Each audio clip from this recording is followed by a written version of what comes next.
One of the really difficult things about becoming a justice impacted person is really figuring out, how do I resolve problems?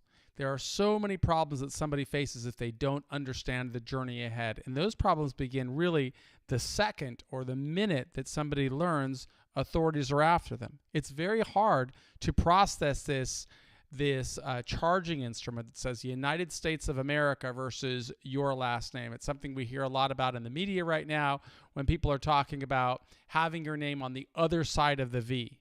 My name is Michael Santos. I'm the founder of Prison Professors, and I certainly know what it's like to have my name on the wrong side of the V. And I know that if you are facing a challenge with the criminal justice system, you want to understand, what can you do to help yourself? And a lot of times you're hoping that attorneys can help you. A lot of times you're hoping that somebody will see you in the same manner that your family sees you, that your loved one sees you, that the people you care about see you. But that's not what happens. Once you face that challenge of crossing over and becoming United States of America versus your last name, it becomes super important to begin thinking about, okay, what seeds can I sow for the problems that I am going to face in the future? Because life is really a series of problems, but it's also an opportunity to develop pathways to success, to develop pathways to overcome those challenges. And that's what we strive to offer through all of our courses at prisonprofessors.com. We're also, though, reaching people who are serving sentences, because it's so important for those people to recognize, hey, there was a time in my life when I never thought it was possible that authorities could arrest me, put me through trial, charge me with a crime, require that I go through a series of judicial processes that I don't understand, and then surrender to prison and have to figure out, how am I going to recalibrate and rebuild my life on the other side of this journey?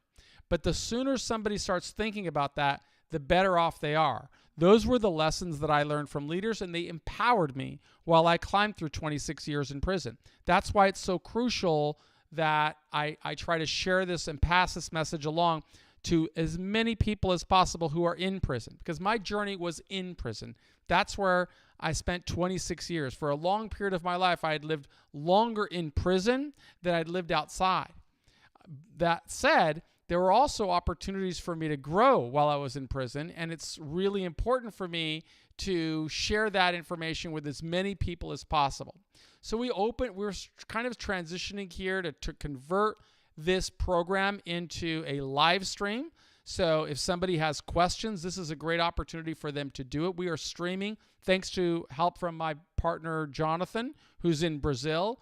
We've set up this system where we can broadcast live to multiple platforms, including LinkedIn, Twitter, YouTube. Nobody, of course, has to watch it, but if anybody chooses to watch it, they can leave a message, type a question right there in the little chat bot, I think, or whatever there is, and I will do my best to respond.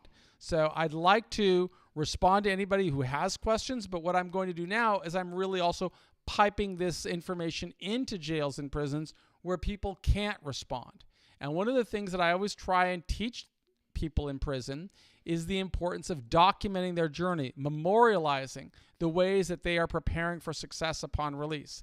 In fact, later this week, I'll be traveling to Philadelphia, where I'm going to participate in the American Corrections Association conference, and I'll be speaking about the leaders in the North Central region of the Bureau of Prisons who are offering our course, Preparing for Success After Prison, which you see right there on the margins there of our, I think it's this way, of our YouTube channel here.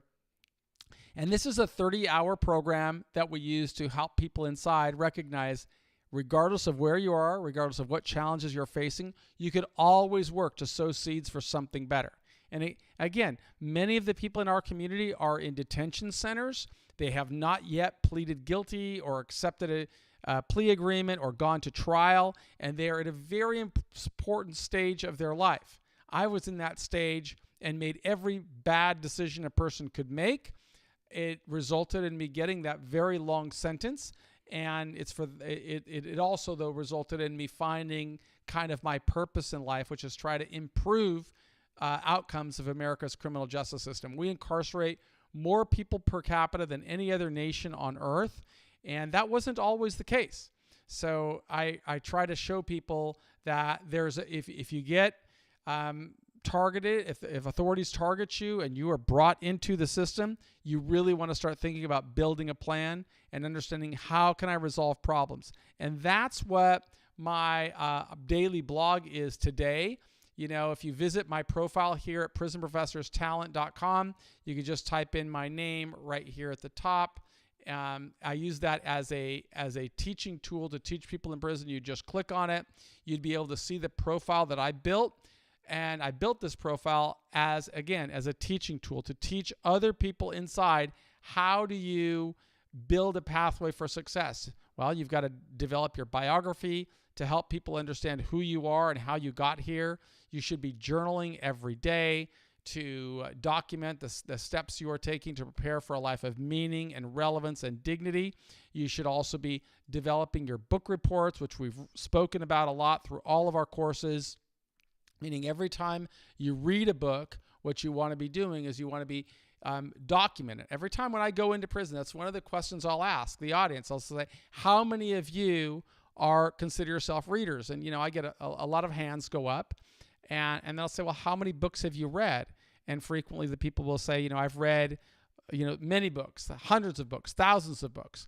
But it would always be better, I would advise them, if they memorialized the books that they read and do so in a methodical, deliberate way, meaning tell us about the book that you read, tell us why you chose to read that book, tell us what you learned from reading that book, and tell us why reading that book will contribute to your prospects for success upon release.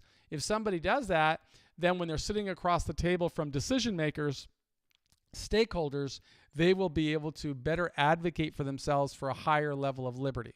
So the other really important subject matter that we would like to cover in these profiles are these iterative release plans. We want to make sure that people are acting as if they are the CEO of their life and they are memorializing their journey. Today is August the 7th, 2023. I think you saw that on my channel up here where it says there at the top left, Monday, August the 7th, 2023 at 3:09 p.m. Well, this is the journal entry that I prepared for August the 7th. And I always like to read this to our audience in prison, and that includes people in jails and prisons all across the country. I see Mark Fitting is live streaming. He's joined us here on YouTube. And Mark, I just want to say I can see you, and I'm going to right now say hello to you. Hello, Mark. There you go. So I'm kind of learning this as I go, but this would be the place for people to ask questions because my time is really kind of fractured. I'm always working on these bigger projects of advocacy projects. But let me read a little bit about the challenges that I was working through today, but with hopes that people in our audience can learn how can you apply this same strategy to overcome the challenges in your life that you're facing. So today, I'm going to go ahead and read from journal entry August 7th, 2023. Today, I begin the process of hiring a lawyer who can provide solutions that will help with our nonprofit's structure. I need professional guidance that will likely require me to invest several $1,000s. It is a precaution against the potential for future problems. The problems we must solve today differ from the problems we faced yesterday, and the problems we anticipate facing tomorrow will require different solutions than what we are building today. We can expect this pattern to continue throughout our life. And for that reason, we must always prepare. You know, as I'm sitting here looking at this, I'm realizing that might be a little bit small for our audience. So let me see if I can make it bigger and adjust the window so people can read along with me. So this is where we left off. I read the second paragraph. Our course, Preparing for Success After Prison, offers a simple 10-point strategy that we can use as a framework to build these solutions. For those who need a refresher, we must 1. Define success, 2. Set goals, 3. Make a 100% commitment, 4. Aspire to something better than what we have today, 5. Act in ways that will advance our agenda, 6. Measure progress with clear accountability metrics, 7. Stay aware of opportunities and build alliances with others who are aware of our commitment, 8. Show authenticity by creating tools, tactics and resources. 9, celebrate the little achievements. And 10, live in gratitude and appreciation for the blessings we receive. The 10-point framework helped me through 26 years in prison, and it helped me during my first 10 years of liberty. As I work to expand our mission further, I need to ensure that I comply with all state and federal laws governing nonprofit organizations. We began the Prison Professors Charitable Corporation to fulfill our mission of helping justice-impacted people. Since we are reaching more than 300,000 people in jails and prisons across America, we are getting more requests for content. People want self-directed courses and books to teach them strategies that they can use to prepare for success upon release. Fulfilling all the requests we receive would cost millions of dollars. So we build coalitions of business leaders and individuals who share our vision to raise those resources. Since I am the author of the books and courses, and the company I own is the largest single funder, I need to ensure that we comply with all state and federal laws. When I launched the nonprofit, we initially anticipated having a relatively small budget. We expected to donate approximately $50,000 worth of books each year. Since then, we have increased the services we offer. To build our new website, Prison Professors Talent, we've invested more than $50,000 and will continue to invest. These investments advance our mission of improving outcomes of America's criminal justice system. We're striving to change policies and laws to incentivize excellence. If people know that they can earn higher levels of liberty by preparing for success, we will lower intergenerational cycles of recidivism. We need more resources to accomplish this goal. So my company will continue supporting this effort because it's my ministry. Yet I also have a duty of anticipating problems. As we grow and deploy millions of dollars toward the effort, I've got to make sure that our policies comply with the law. Participants in our course can learn from this lesson. Although we may feel as if we're in control of our life today, we have got to prepare to solve problems for tomorrow. This is a super important lesson for people in prison. And the reason I wanted to offer it today is I didn't only want you to see what I am working on at this stage just before I travel to Philadelphia, but I want to challenge you to think about what are you working on? In what ways are you preparing for this eventual meeting that you are going to have with stakeholders who have a direct relationship on your prospects for liberty when you go home? But not only when you go home, some of you haven't even been sentenced yet. And you've got to be thinking about this. You should be thinking about this meeting with the judge and be thinking, what can I do to influence that judicial proceeding? Some of you may be getting ready to go to prison, and you need to be thinking about, what can I do to influence that journey while I'm inside? Some of you may be already in prison, like the vast majority of people in our audience. You're in prison, and you have access to our books and courses, but it's a lot more. Succeeding and preparing for success upon release is a lot more important that you're actually architecting your own plan, that you are thinking about what you want to become and how you are going to get there. Because the story is really not about me. I'm done with prison. I finished my prison sentence in August of 2013, but my heart is still with all justice-impacted people. I'm always thinking about how difficult that challenge can be for people if they are not well prepared. In my case, I went through difficult times in the beginning because I made really bad decisions and I didn't know how to prepare. I deferred to my lawyer for everything.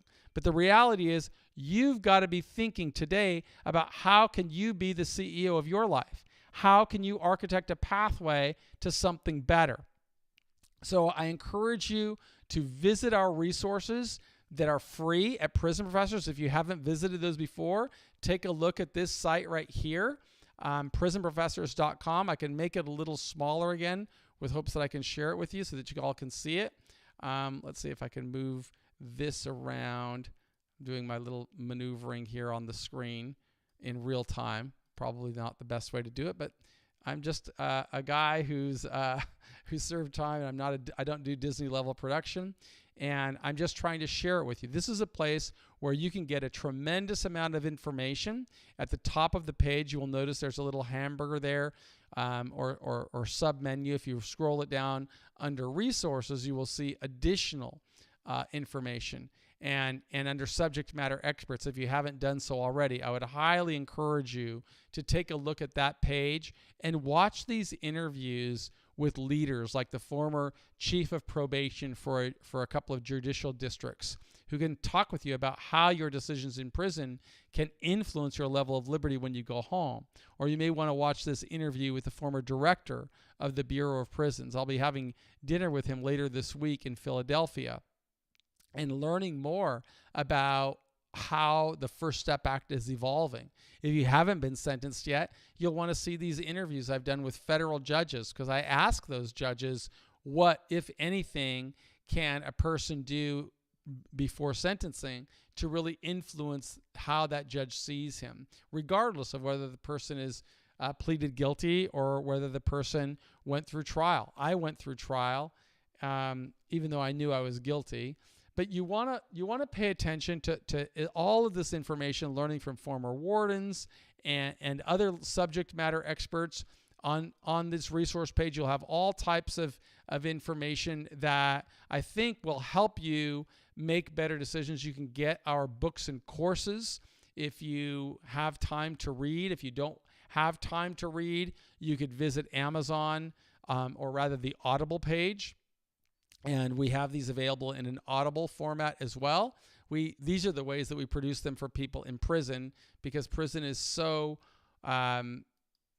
security conscious that we can't stream things in there. So even a video like this that I'm currently streaming, I have to produce on a DVD platform so that I can send it to people in prison. And then people check them out when they're in the library. So we're always producing content to try and help people inside understand what steps they can take to position themselves for a life of meaning and relevance and dignity. If you're outside, you can do the same thing. I'll never ask anybody to do anything that I didn't do. This was the pathway that I used to prepare for success upon release. I am going to continue doing these YouTube lives, and I guess just lives, because they're going to YouTube, Facebook, LinkedIn, Twitter. Just trying to provide information for people who want to get the information regardless of where they are.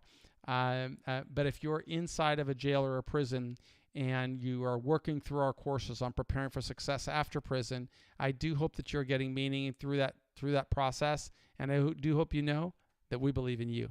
Thanks.